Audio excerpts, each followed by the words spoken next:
do something new. You got a minute, Ray? Okay, this is N9JA, Ray Novak.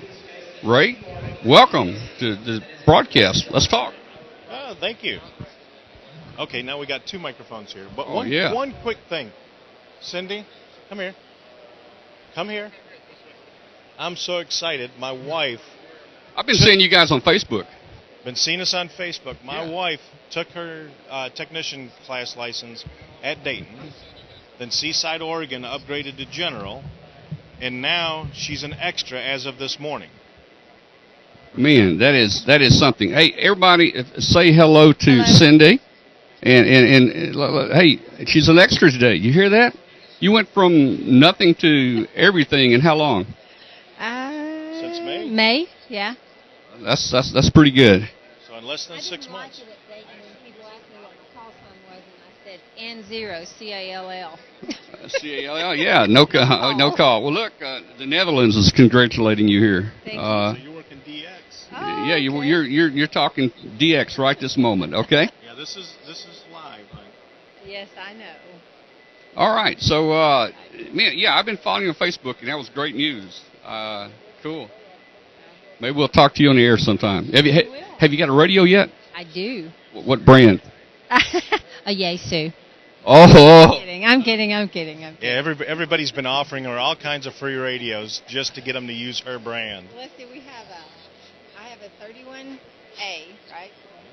Handheld, and then in the camper we have which ones? In the camper we've got a 2820 and a 7000. Talk a little closer to the mic. A little bit closer, okay. All right, up here, man. Here's one from Israel. I don't understand what he's saying. Can anybody read? No, sir. Not at all. You know, I'm sorry, I don't. The 4X4 in Israel. If you can put that in English, we might. We don't speak many languages here. No, unfortunately not. Well, great. Well, you know, I've got ICOM radios, but I've also got Kenwoods and Yaesus. I got a little bit of everything, and ICOM is definitely a great radio, I can tell you. Yeah, we got an allergy to the other brands. I don't think he would let me have anything but an Icon. Well, he probably wouldn't. No. Well, that probably helps his paycheck when you get a radio, doesn't it? No, it does not. I hope so. No, it doesn't. It doesn't. I get a really big discount. Oh, it probably hurts it, huh? It hurts his paycheck. All right, well, Cindy, congratulations, man. A lot of people here are happy for you. You can see some of the comments there. There's too many to read. I remember last year it scrolled so fast. Yeah, it is. Is it on? Okay, It's on. You have to talk into it close. Just got close talking. All right, congratulations from another XYL. That was Renee, NZ9. She said that.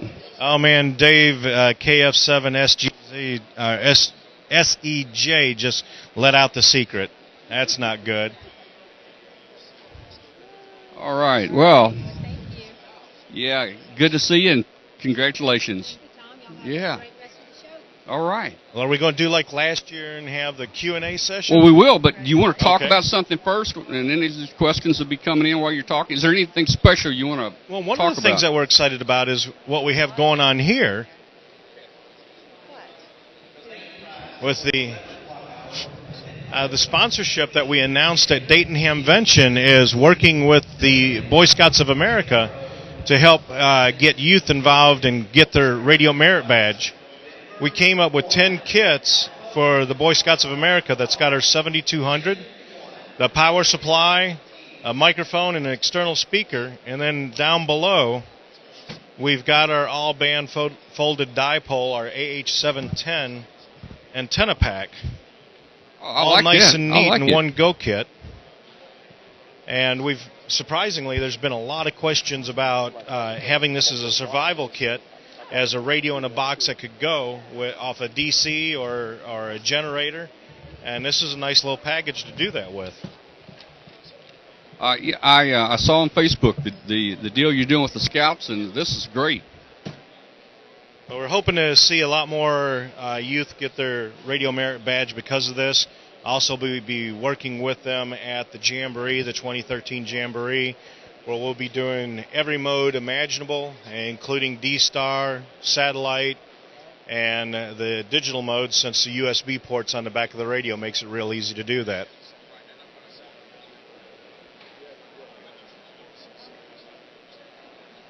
Okay, I know some questions have already come in. Guys, send your questions in to Ray, and we'll try to answer them for you. Here's one. Confirm that this is from Bill down in Texas, I think. Confirm the ICOM 7000 can use an external LCD display. Not a standard LCD, but over here we've got a composite video TFT. And on the back of the radio, there's just a video output. And if you're familiar with the back of the VCRs, the yellow RCA jack, that's composite video. We're using a Xenarc display right here, but there again, in the back, there's a 3.5 millimeter composite video output jack on the back of the radio. So no adapters needed. Car stereo shops that deal with mobile video would be a good resource to find a display that'll work. We've had the Xenarcs now for going on 6 years. At that time, they were $250 each, but we've not had any fails, no dead pixels. Very, very nice display. All right, WA4, Hot Friday Night. We asked if you have any plans for 220. No, we don't have any plans for 220. Unfortunately, U.S. and Canada is the only markets with 220.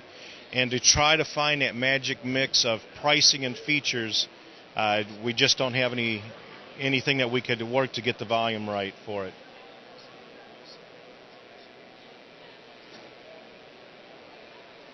And I saw a question on the 7600. Oh, here we go.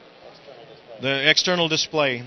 The reason that the 7600 does not have an external display option is we looked for what would be the best video display in that radio itself, and it turns out to be a quarter VGA display. And there's not an adapter that will take it from a quarter VGA to a full VGA monitor. So that was the thought process and the reasoning why there's not an external video. There's a question on here about the 706 replacement finals. Replacement finals, if the 706 is a later version that uses MOSFETs, there are MOSFET finals for it. If you've got one of the earlier version that has the bipolar transistors, we're sorry, but there's not a way of doing it unless you can find a resource for the bipolar transistors. All those manufacturers discontinued them, so we're at their mercy. Okay, any plans for a hands-free 2-meter mobile? Laws restrict that in Canada now. We got a lot of restrictions here in the U.S., and we're sending those requests over to Japan, but it probably would not be in just a 2-meter only. It would probably go into a dual-band radio, something like a one-band at a time twin-bander, but right now nothing in the works. And then I see the one about the SDR. We have actually all of the radios, because of them being firmware updatable, are a software-defined radio. We don't have anything where you plug in your computer and let that be your control tweaking. But any of the radios on the market, whether it's ICOM, Kenwood, or Yaesu, if they're firmware updatable, they are software-defined. So KC0FGX is asking, are all the new radios using USB for PC control? Our HF radios, we started out with the 7200, the 7200, 7410, 7600, 7410, and 9100 all have USB ports on them for audio as well as rig control. The 7700, 7800 have an RS-232 jack on it. But the 7000 and the 718 still require the CI5 interface. Okay, jumping real quickly to the next one. Do you guys have an SDR in the works?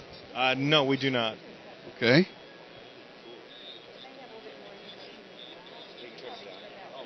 Any new D-Star VHF, UHF mobiles to replace the 2810? Is that somebody? No, there's not. There is a rumor out there that there's a 2820 replacement, but that's just a rumor. There's no plans in changing that radio. Somebody's wanting you to bring the 746 Pro back. The 746 Pro was replaced by the 7410. While it does not have 2 meters in it, the performance on HF and 6 are phenomenal on that radio. And here's another one. They want the 775 DSP back. There again, replacement radios for that one have a better performance factor on it. Have used the 775 many times, but either the 7700 or the 7600 would be good ways to go.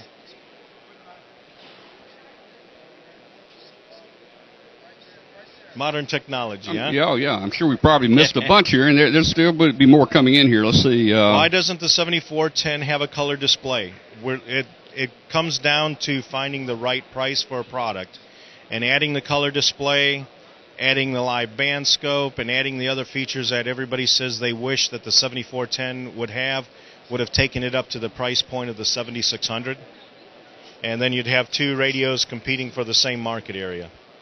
Well, and W2RB is talking to you about price here. He thinks the IC756, let's see, the 7600 should be more in line with the Well, if you look at the inflation rate and what has happened to the dollar-yen ratio since the release of the 756 Pro 3, you would see it is exactly in line. When the Pro 3 was released, it was 145 yen to a dollar. If you look at today's exchange rate, you'll see it's about 77 yen to a dollar. If you calculate that shift in the dollar-yen ratio, you'll see it's the same price. And we're starting to see more components go up in price because of gas prices, petroleum prices going up, and I just see that coming down the road. The other part of it is we're not outsourcing our production to China like our competitors are. Everything is still being manufactured on the radio part of it in Japan. So the labor costs are more expensive as well. So we're having to deal with those economic factors at this point. All right, well, Jordan is asking about a software update. He feels for the 92AD to keep the backlight on longer than 2 seconds. I don't see any changes on that happening. You do have where it's either on all the time or it's auto. And when you extend the backlighting on, it's going to draw more current and drain the battery quicker. All right, they need Mac support for the RSA BA1 remote software. I don't see anything coming down the pipe for the Mac support. I do know that there are some Mac software out there for logging, but right now our focus is on the PC. I wish I could get them to change their mind, but they don't see the market size being large enough on the Mac to support it. And why do you think they removed 2 meters from the 7410? There again, cost, looking at where to hit the perfect price point. Also, when we released the 746 Pro, everybody complained, well, I won't buy it unless you had 440 in it. So we've got the 7410 for HF and 6, and then the 9100 for HF 6, 2, and 440, and then the optional 1.2. And here's a question from Ferry over in the Netherlands. He wanted to know why the D-Star option is not pre-mounted in the 9100. He said it's quite a job to do that. It is quite a job to do that, but there again, not everybody wants D-Star. We'd hear hams go, I'd like to see it $200 less expensive without D-Star. So it's trying to find the right niche. It's tough to market everything, and I do like the comment here by WB6THE. Years ago, the Navy used to get 400 yen to US dollar. So yeah, it's become a very volatile market on that dollar-yen exchange. All right, while I scroll for some questions, anything you want to show them here? And I'll see if we some more questions come in. The only thing I could think of would be the new 31 that we released at Dayton, the new D-Star portable. And I'll be right back. I'll go grab it real quick. Okay. All right, great. I think we're going to see a new product here. If I didn't get your question, go ahead and send it again. It has scrolled up on the chat here, and it's hard to pick it out. So, any more questions? Please resend them.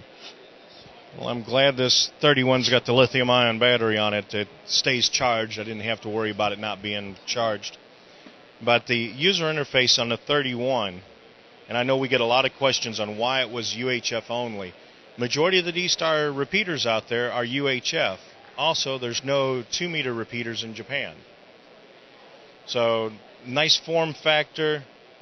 The radio has the database for the repeaters built in, and once you acquire your GPS coordinates, you can select, I'm not sure,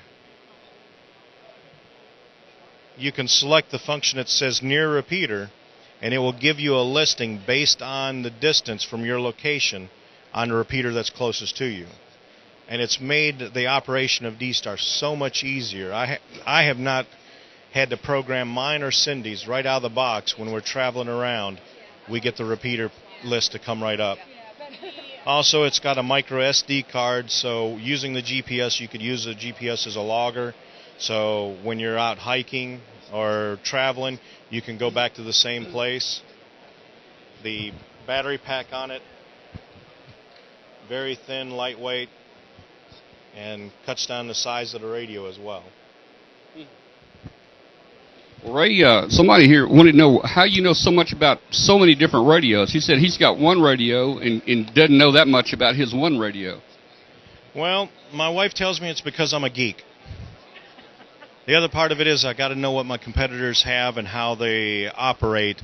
So when people ask me, well, what does this radio do? What does that radio do?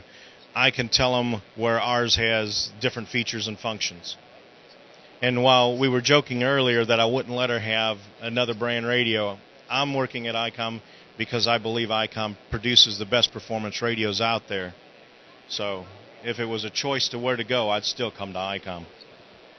All right. Well, how about the new D-Star radios like the 31 with a dual or tri with 1.2 band or even a mobile?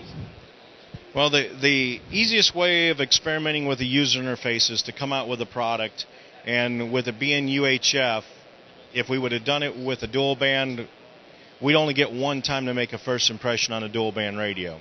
UHF, where the majority of the D-Star repeaters are, we know people are going to play around with D-Star. We wanted to see if it was very easy to do. So that was the key thing. The user interface, we're getting a lot of feedback that everybody likes how this is, so it would not surprise me to see a dual band version, I would say, in the next year to 18 months. All right, KC2QMA wants to see the flagship radio. What's your flagship radio? The flagship radio would be the 7800. That's the one I was looking at a minute ago. I think I would like that one. And we were recently on the West Coast in Oregon with this kit, so the colors that we're showing, while they're a little obnoxious, they are the Oregon duck colors. You can customize it to whatever color scheme you want to show. The yellow on this one is signals where they once were, and the green is the live signal that we're seeing. Well, I think it's great because we were at another dealer a few minutes ago, and they were wanting color. They said, why don't you have color on your display? And it looks like you've taken it to another level here. You can, you can configure the different colors for different things. But it's funny, we've had guys come by at the 7800 goes, oh, they came out with a new one. Mine doesn't look like that, and we took them into the menu setting to show them where they could change it to whatever they want. So they want to know, how much for this? About what's the ballpark price on that? This one's now close to 12 grand. Whoa, 12 grand. All right. With that exchange rate, that's really hurt us on it. Yeah. When we first released them, this one's been out for about 7 years. It came out right at 10 grand. So that exchange rate's really, really hurting. Are you guys working to lower the cost of future D-Star radios? I guess you're always trying to hold costs down. I mean, we are always trying to hold costs down, but one of the things with it, as we do different promotions, last year we gave away over 200 D-Star repeaters. The funding for that has to come somewhere. Some of it is from the sales of the radios to offset the cost. The manufacturing cost, while we give them away for free, the manufacturing cost still hits our bottom line. But we're doing everything that we can when we have newer version radios to make them smaller, use different components, and do what we can to bring the cost down. But I remember when I first got my ham license, I worked for a company across the aisle over here. My first dual band radio was portable was $650, and that was with a 600 milliamp hour NiCad. So we've seen the price of radios go down tremendously. And now we're seeing them go down even more when they're either outsourcing or being manufactured over in China. But like I mentioned earlier, we're not looking at doing that. I'm a satellite. I operate some satellite, and I've got competitor's rig I use on satellite, and on one of the satellite frequencies, there's a birdie. It just happened to fall right there. And you just gave away what model number that you got at home. Yeah, do I? Okay. All right. Well, but here's a question kind of similar to that. Ferry from the Netherlands is saying someone has confirmed that there may be a satellite issue on the 9100. Any word from Japan yet? Do you know anything about that? There's not an issue on satellite. While it was reported that there was, and it was by one of the software manufacturers, another software manufacturer has showed us that there's not a problem with it, that they're able to do everything that you need to do for satellite mode right there with their software. So it's a programming issue on the third-party software, not on the radio itself. Are all ICOM radios designed by only Japanese engineers, or is there a team of others, U.S., German, Japanese? Our R&D is in Japan, but we do give a lot of feedback from the different countries out there. We're very involved in the development of the product as well. One of the first ones that I was able to give input back on is this 7800. Back in 2002 is when they started doing the development on that one. All right. So do you know all the competitors' radios too pretty well? Pretty well, yes. You seem to be versed on all the different brands. I guess you've got to do that to be the division manager. Yeah, I better know my competitors. All right, that's good. What about a dual band handheld with 900? Not looking at doing anything on that. There again, that's a real small market, and the development in that would not get it in a price point that people want to see. Bruce has a question. Any thought on being given to Ethernet? Angelo here, N5 UXT just confirmed. That's the software. The SAT PC32 works great with it. Okay, and I've worked Angelo a number of times on satellite, so I know Angelo well there. Angelo, thank you for your support, sir. And they're asking about an Ethernet interface to the radios. I'm sorry, what? Ethernet interface to the radios. Nothing right now, the interface to control it. We do have the RSBA1 software. Scott's already taken his laptop down. That can either do a local radio control, or you've got a server set up on it where you can not dial in, but you can go over the internet into your shack and remote control it, and everything is done in the software for both the audio as well as the rig control through the USB on the back of the radio. All right, I can't pronounce this Japanese or this Chinese radio here. It's this line here. You guys plan on competing with how would you say that? I'm not sure how you would pronounce that. Beofin. Yeah, something like that. There's you ask variable people, the pronunciation varies. Yeah. No, we're there again. That's in that very low end area. Looking at production costs and things like that, we're not even close to coming to that price point. All right, we got Mike here. He's got a 706, but he's had some troubles with it. 2 meters is out. Input coil's damaged. Sound like he needs to get it in for repairs or something. Yeah, he does need to get it in repairs. The biggest thing is making sure that your antennas are isolated from each other. 6 meters will burn out the 2 meter coils if you have the antennas too close, and the same way with a 2 meter transmit, it'll burn out the 6 meters. So understanding what your wavelengths are, your power ends, that's going to be with the antennas, that's going to be very key in isolating those.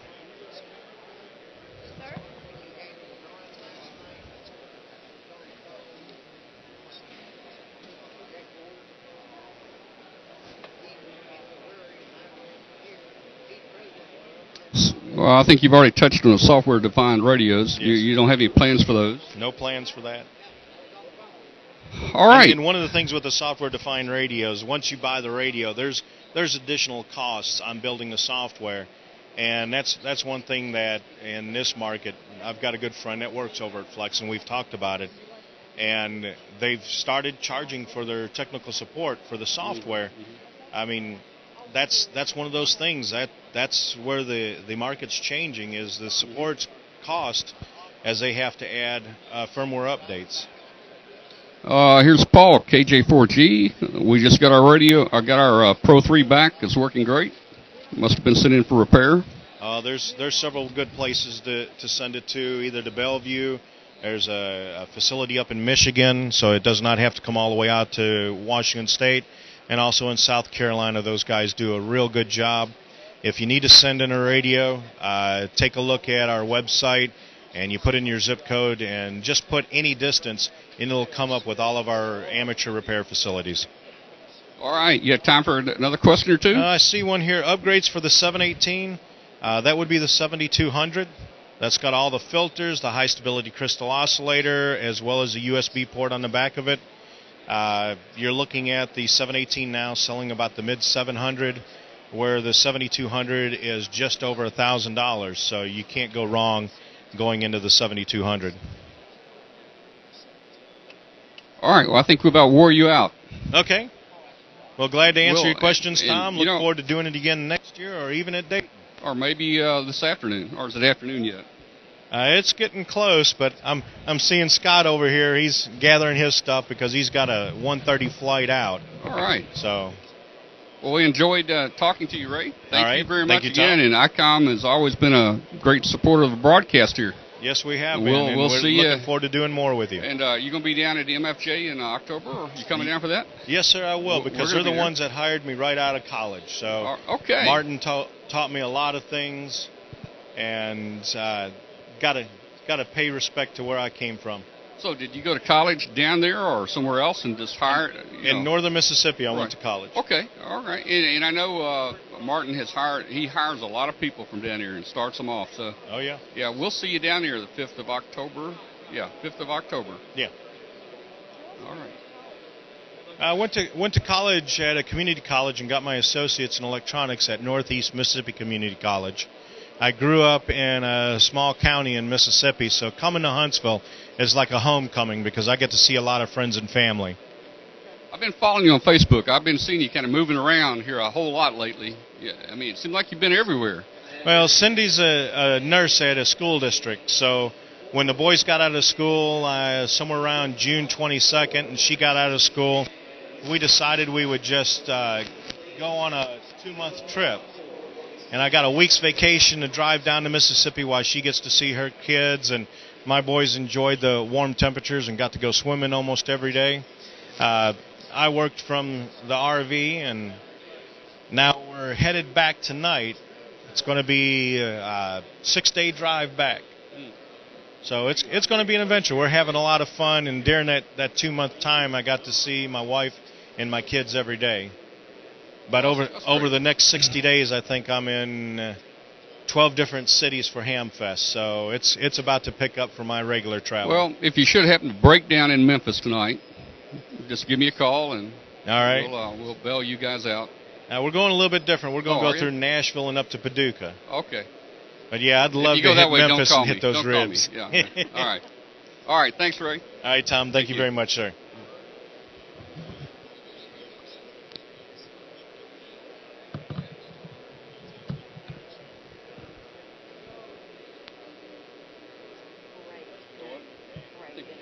All right, let's roll over to over there and pick a couple people up real quick.